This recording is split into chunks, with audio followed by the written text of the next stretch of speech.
Every time I went in the mine, we did a sign of a cross. You know you're going in, but you don't know if you'll come out.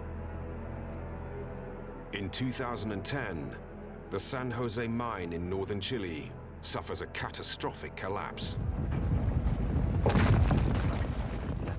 The walls were spitting out rocks. I said, the mine is sinking. You couldn't see anything. We didn't know which way to go. We were left at God's mercy.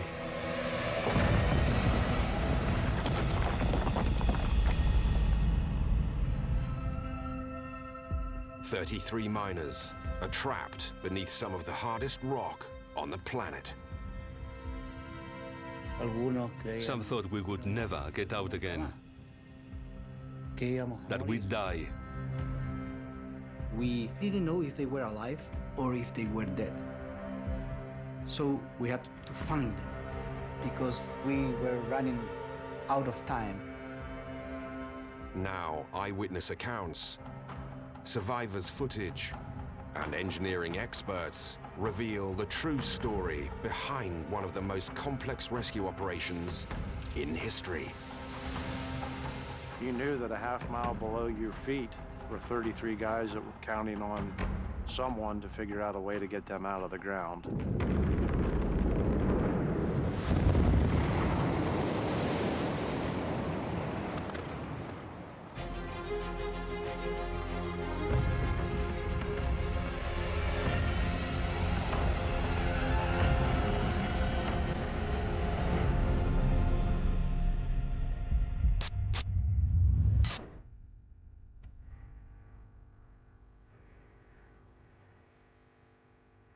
The Atacama Desert, northern Chile. One of the driest and most inhospitable places on Earth. Yet in this arid place, 500 miles north of Santiago, is the city of Copiapó. Built within an oasis, thousands of residents set out from here each day to mine copper and gold deep beneath the surrounding desert.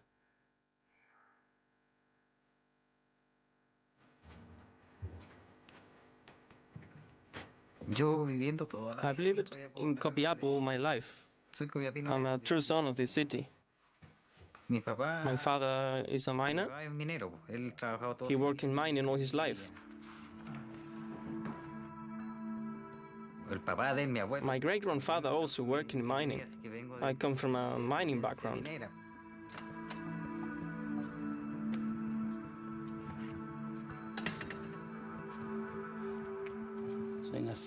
I was born and bred in Copiapó, and I am from a mining family. Mining is the most important thing here in Copiapó, because that's what we live off. It's what gives us life here.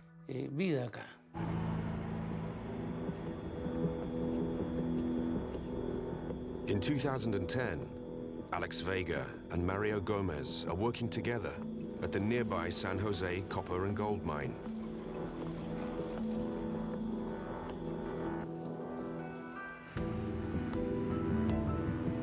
Part of a team of miners under the command of Luis Azua. I was shift leader at San Jose mine. I'd been working there for 3 months. At that time, I had been a miner for 30 years. And I knew all the risks. This wasn't a new mine. It was an old mine where the old-time miners had worked. Then, in the course of time, it was modernized. Like every mine, it had its risks.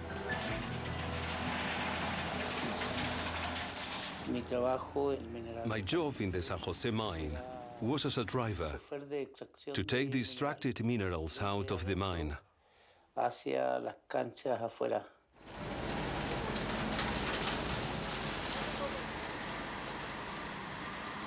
I had been a miner all my life, almost 54 years, and I was about to retire.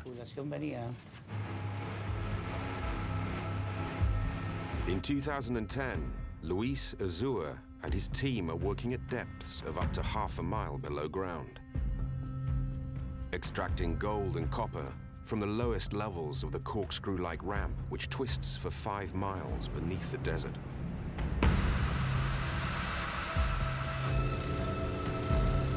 But after a century of continued excavation, a series of accidents at the mine indicate the structure is becoming dangerously unstable.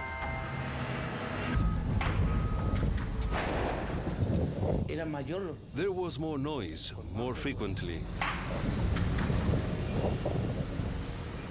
like gunshots everywhere. My comrades and I talked quite a bit about the noises, but when we checked with the bosses above us, they told us not to be scared, that what was happening was normal.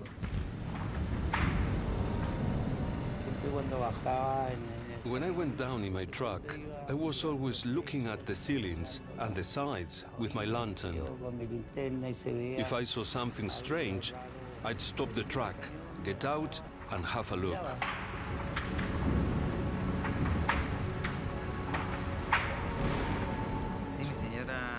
My wife was worried. She didn't like it much that I work in the mine because there had been many accidents. There have been collapses.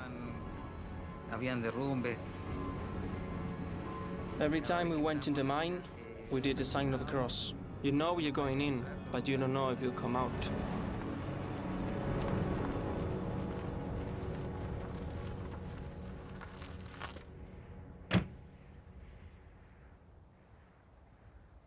On August the 5th, 2010, Luis Azua leads his team, including Mario Gomez and Alex Vega, deep into the mine to start a 12-hour shift.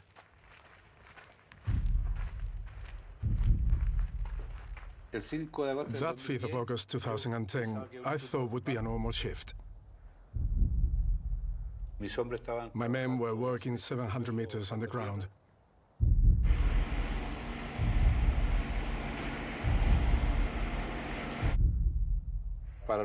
We didn't have any problems.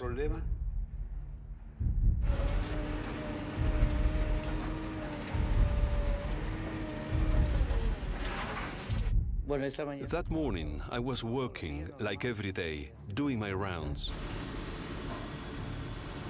And I said, I'll have lunch while the truck's being loaded.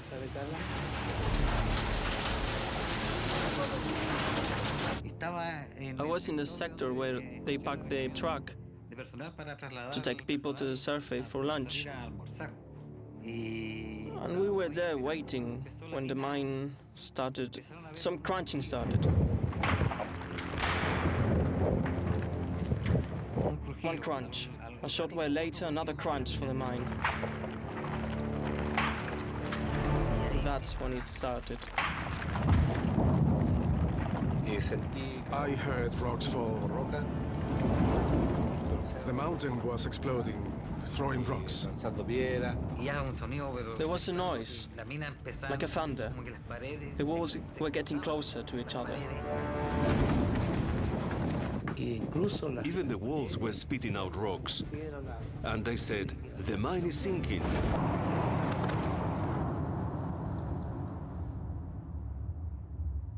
Beneath the devastation, the 33 miners who'd been on shift tried to work out what's happened.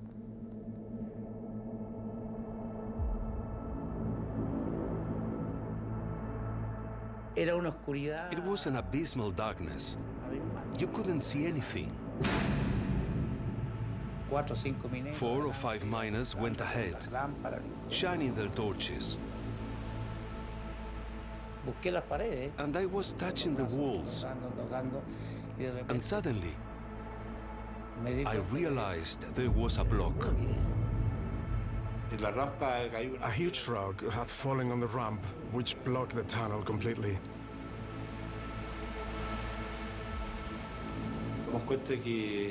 We realized we were left at God's mercy.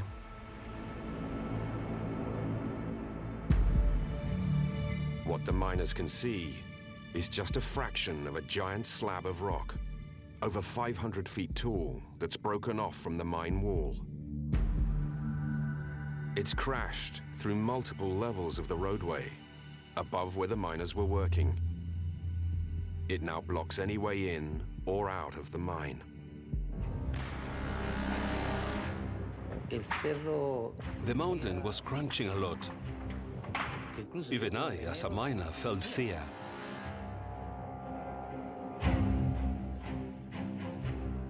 So I said to Luis Urzúa, get the men out of there, because it could collapse. Luis leads his men deeper into the mine. They hole up in the refuge, an emergency shelter located 2,300 feet below ground.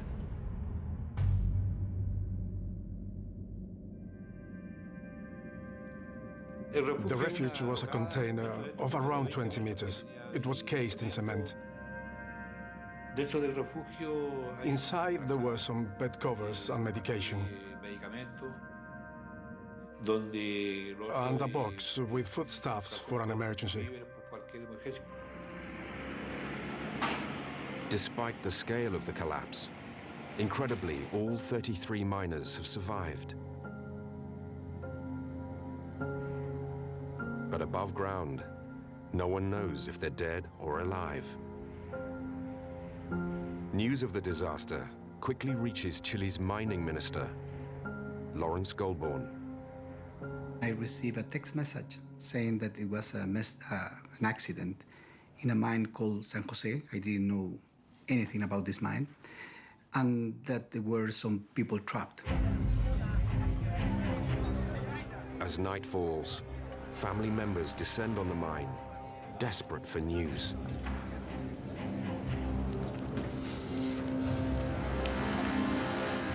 By the morning, the site is crowded with people.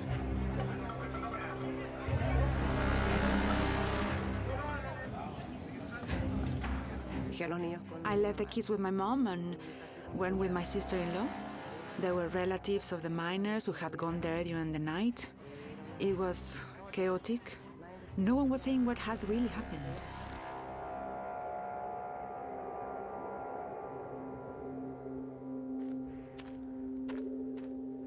Alex Vega's father, Jose, is one of hundreds of locals frantic to offer help.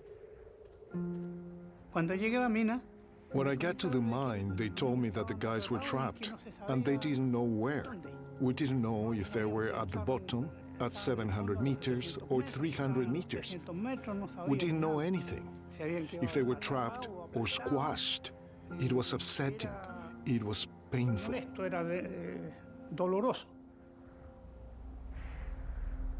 Feeling helpless, Jose devises a plan to gain access to the mine. So I put on different clothes, a miner's helmet, and I came to the entrance. I asked to go in, and they said, "Who are you?" And I said, "I'm called Eduardo Monroy. I am Jose Vega, but I said I was Eduardo Monroy, that I wanted to go in for the rescue." "You're not authorized." "No, but I'm an old-time miner, and I know the mountains. I have a good team."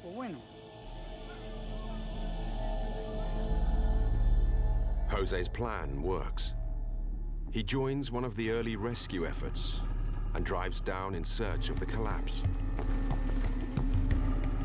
800 feet underground, the tunnel becomes impassable.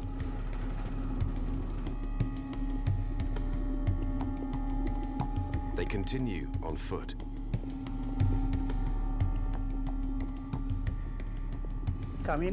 We walked along the mountain. There was a curve in the tunnel. And there it was. A mega block. A block like a coffin. The tunnel is blocked. But Jose's team spot a ventilation shaft that survived the collapse. It's a narrow hole, carved through the rock that runs down to the bottom of the mine. We put ropes and pulley wheels, and they started going down.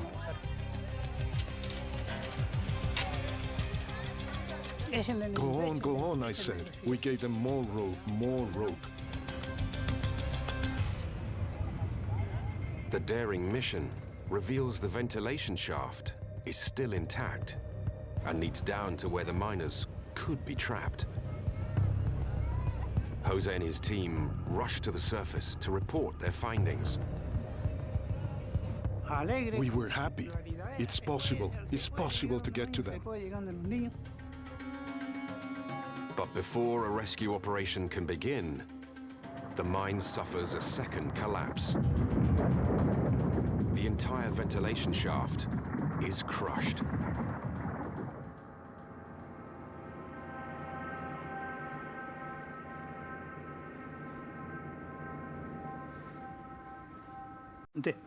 After the second collapse, it crossed my mind that a rescue would be impossible.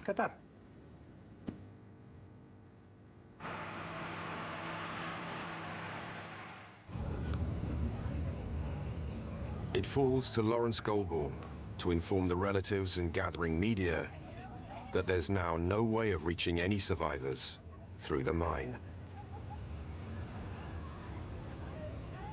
I knew that I had to go to face the families and say the task that we were doing failed. We couldn't continue, so we will explore other options. And at that time, we had no other options. Todo el equipo técnico tratando de buscar otros mecanismos técnicos para resolver esto. Nos vamos a mantener informados de cualquier novedad al respecto.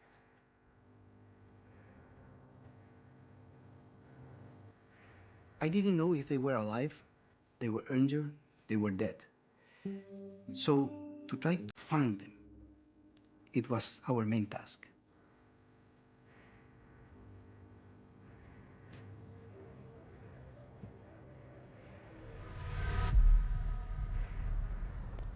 Deep beneath the surface, the trapped miners may be alive, but the threat of a further collapse is ever present. Some thought we would never get out again, that we'd die.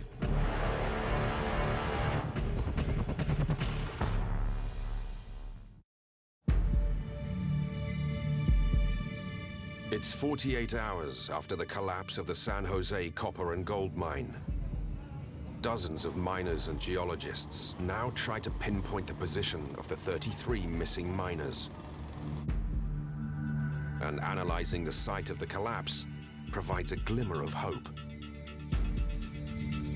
The megablock has fallen through an older part of the mine, whereas the miners were scheduled to be working in the newest part, deep below the point of collapse. The rescuers believe there's a chance of survivors, and if so, they'd most likely have fled to the refuge. Our assumption that is, if they were alive, they should go to that place, because it was the most comfortable place where you can be inside the mine. The rescuers need to reach the refuge, but it lies over 2,000 feet down through some of the hardest rock on the planet.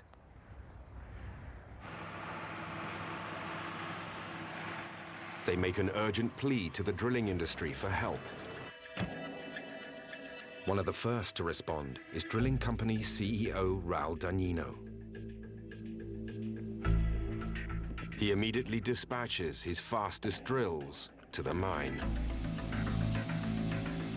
We knew from the beginning that we did not have much time, so we need to use our real fast system.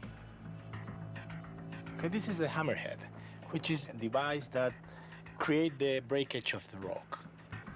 That thing hits 1,000 times per minute, so the energy that being passed to the rock is amazing.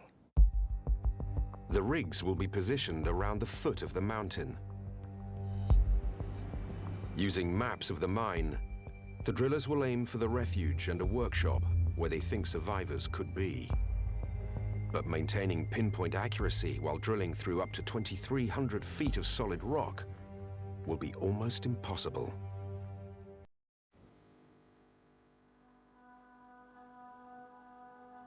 Below ground, the miners' limited supplies are already running dangerously low.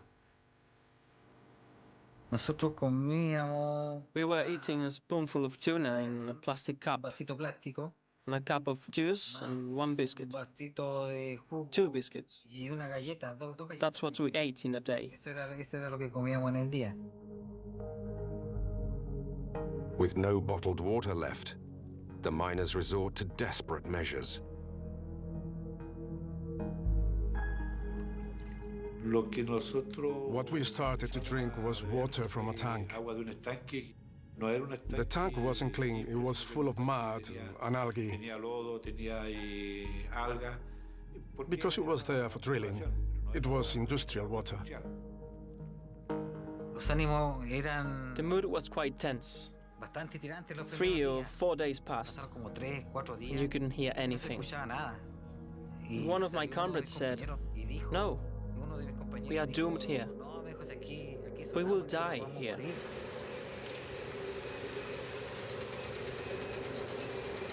On August the 8th, with the rigs in position, the drilling begins.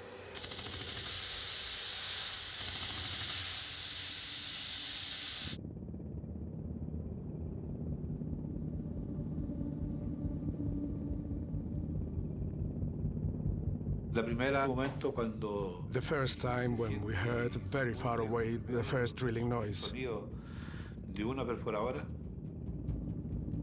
it was as if our souls returned to our bodies. Every minute, every hour that passed, the sound became stronger. It was like being hit by hope for us, Para nosotros, que that they were doing something to try and get us out of there. poder sacarnos de ahí. Day after day, the drills veer off course. Then, on August the 19th, 14 days after the collapse, one drill gets within just 3 feet of the refuge.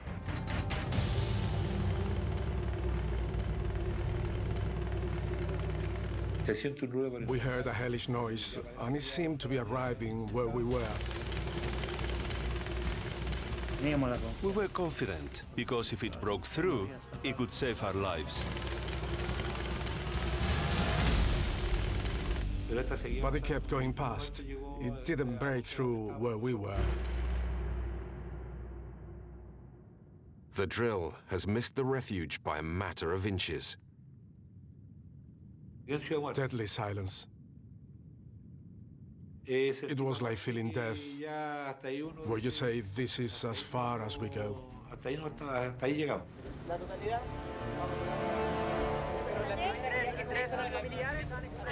The frustration of all this failure was tremendous. I mean, every time that we failed, the despair and the anguish was increasing in the families.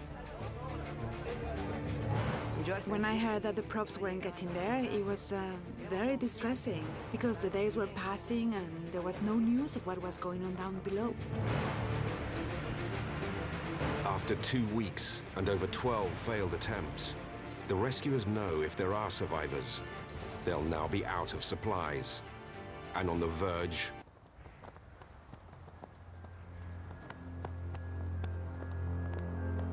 After more than 2 weeks of drilling, rescuers at the San Jose mine are running out of time to find any survivors.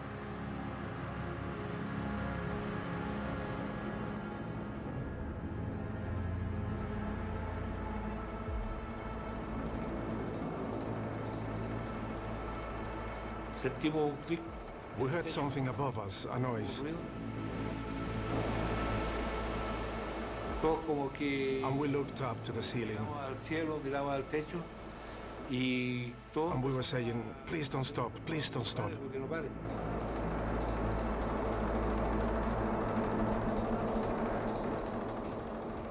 You could hear it very close. It was like a helicopter above your head, a deafening noise.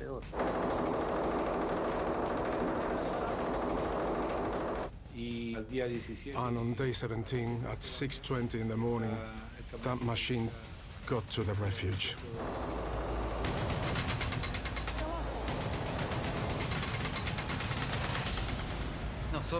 We jumped with joy, hugged each other. They were hugging the probe. Some were crying. We knelt down to give thanks to God. The probe which we had prayed to the Lord so much for had become a reality.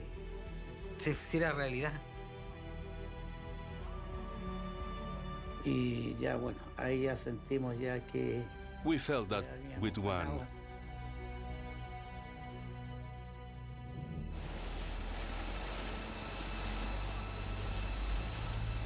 I decided to paint the end of the drill so that on the surface they'd realize there were people below. Raul's crew know they've hit an opening as the rig's air pressure has vanished. As they raise the drill, they spot Mario's red paint and a note. Estamos bien en el refugio Los 33.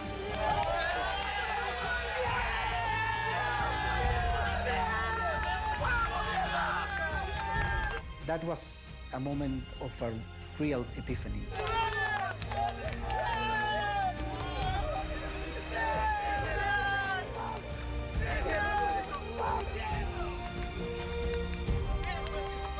I think no one believed that the 33 were alive, so the emotional was very, very high. Even the president of Chile is there to witness the breakthrough.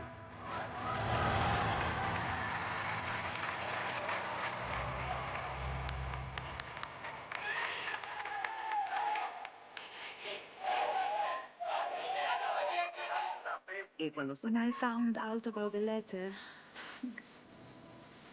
we were crying with happiness, knowing they had found them. I almost died. I almost died with shock. It said, "We are well, the 33.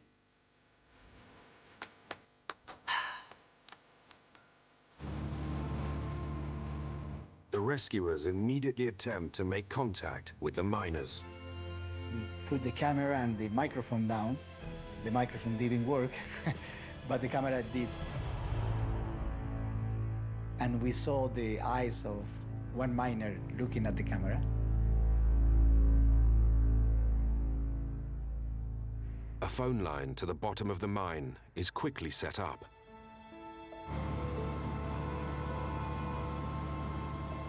We send it down into the hole, and we ring.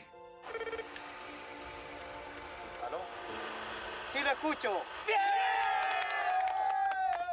Se habla con el ministro de Minería, Lawrence Gorbon. ¿Aló? Sí, escucha.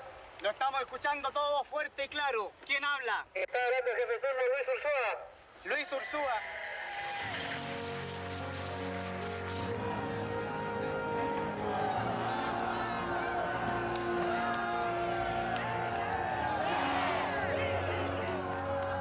The miners have been discovered alive. But now the rescue team face an even bigger challenge. Almost every day you could hear that the mine continued to crunch. You could hear the upper levels, the old levels, how the rocks were falling, and we were always scared that the mine could continue collapsing. How to bring 33 men to the surface from the depths of a crumbling mine.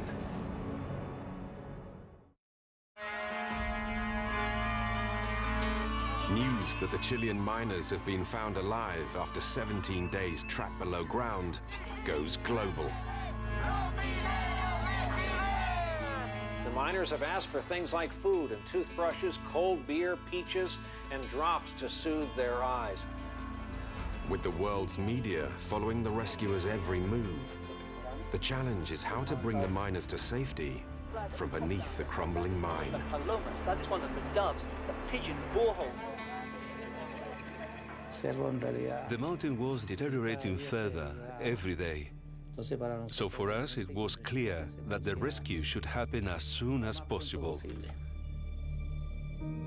The only way to get the miners out is to drill a hole wide enough to fit a one-man capsule half a mile down through solid rock.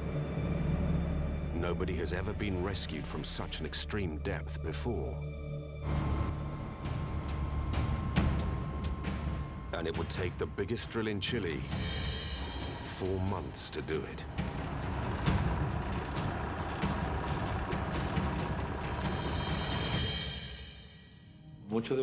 Many miners thought that when the probe arrived, they would get out. But that was impossible. It was a 12-centimeter tube. There was no way to see how to get us out. Those 33 miners haven't yet been told it could take until Christmas to get them out of there. 4,500 miles away in Pennsylvania, USA, mining engineer Brandon Fisher thinks he can provide a faster solution. We felt that we had the know-how and the technology to make a difference. Back in 2002, we had 9 coal miners that were trapped in a flooded coal mine, approximately 250 feet deep in the ground, and fortunately, we were able to drill a rescue shaft within a matter of 3 days and safely get the 9 miners out of the ground.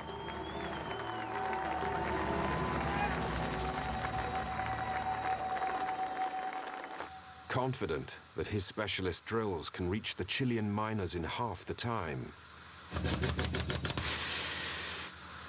Brandon offers his help.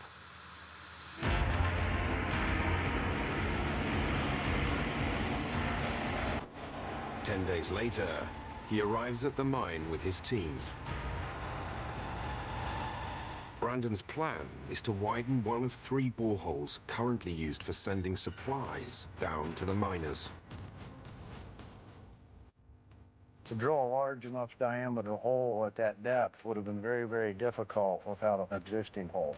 So we knew that that was a direct line to where they were at. First, Brandon's team work around the clock for 12 days to widen the borehole from 5.5 to 12 inches.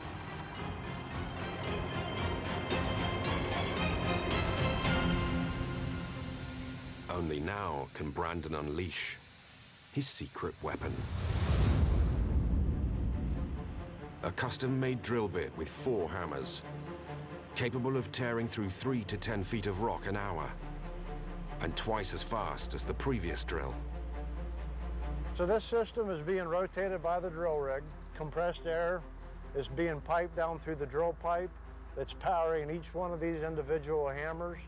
The entire unit rotates as one assembly, and each of these individual bits is impacting the rock.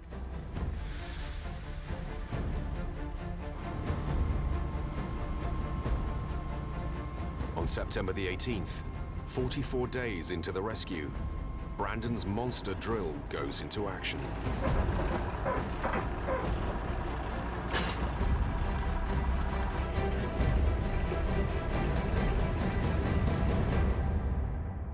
Far below, the trapped miners pray for its safe arrival. In that situation, anything can happen. There was the possibility of another collapse anytime.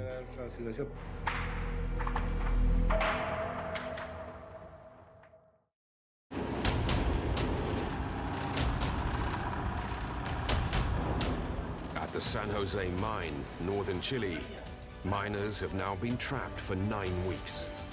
But finally, after 37 days of round-the-clock drilling, Brandon Fisher's supersized drill smashes into the tunnel.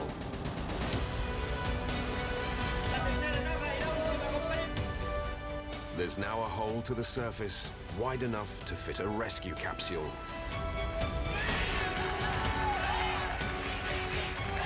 This is the moment everyone's been waiting for. This was the reaction above ground Saturday when a drill finally punched an escape shaft all the way down to 33 miners who have been trapped since early August.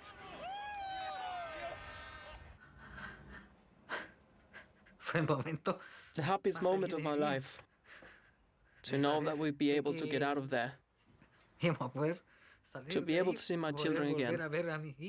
My wife, my family.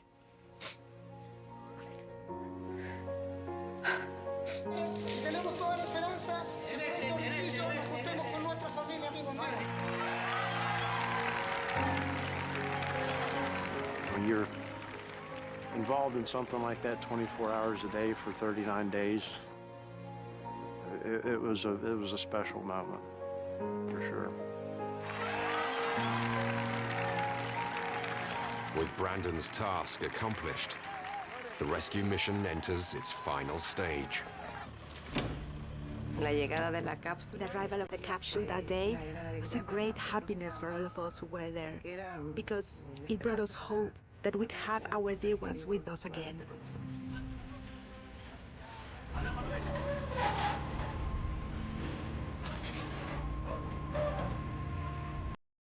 After 69 days trapped underground, the first miner enters the custom-made capsule. We decided that the first to go up, it will be somebody that will be in the better physical condition. It should be one of the youngest guys. Slowly, the capsule is winched the near half-mile to the surface. Every journey will take up to 20 minutes. Everyone was a bit scared that something could happen in the capsule. Around the world, 1 billion people watch the live television pictures and nervously await his arrival.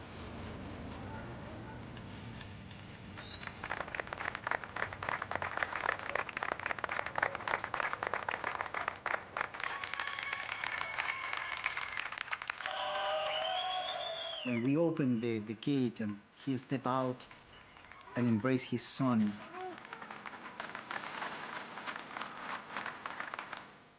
that's a fantastic moment.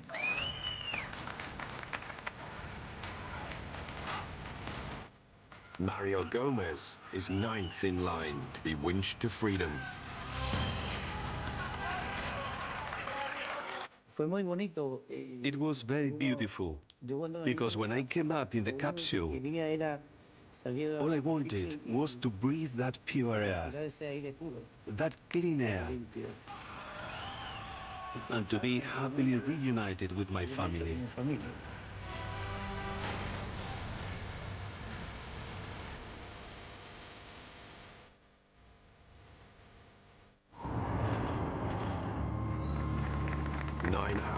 After the first miner was rescued, Alex Vega is the 10th man to surface.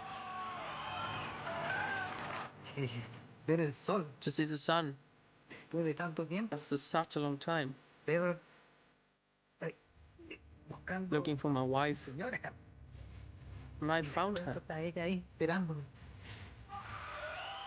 didn't want to let go of her.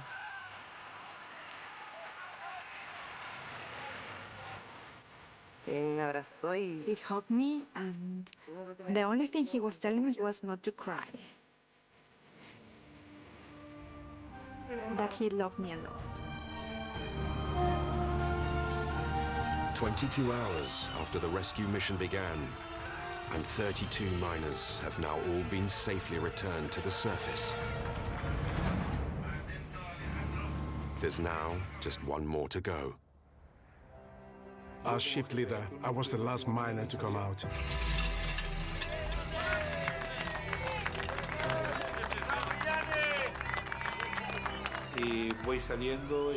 I went out and found my son, who was waiting for me.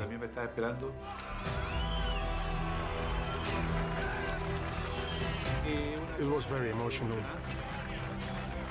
Finding yourself on the surface, breathing fresh air. We all came to life again. We were reborn.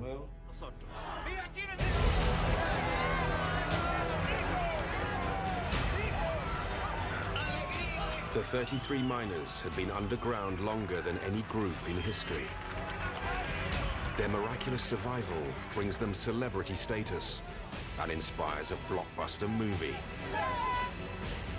But ultimately, there would be no Hollywood ending. An investigation into the cause of the collapse could find no one to blame.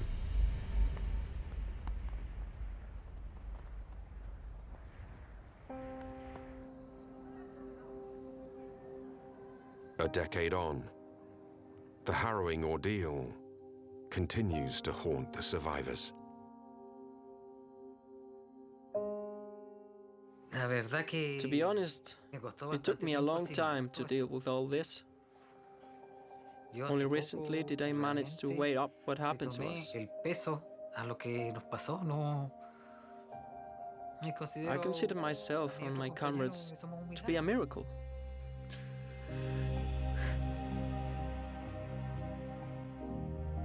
All the dust I inhaled has started to cause damage now. I'll never work in mines again. I've been working as a bus driver. We are lucky. Lucky that God gave us the opportunity to live on this earth again.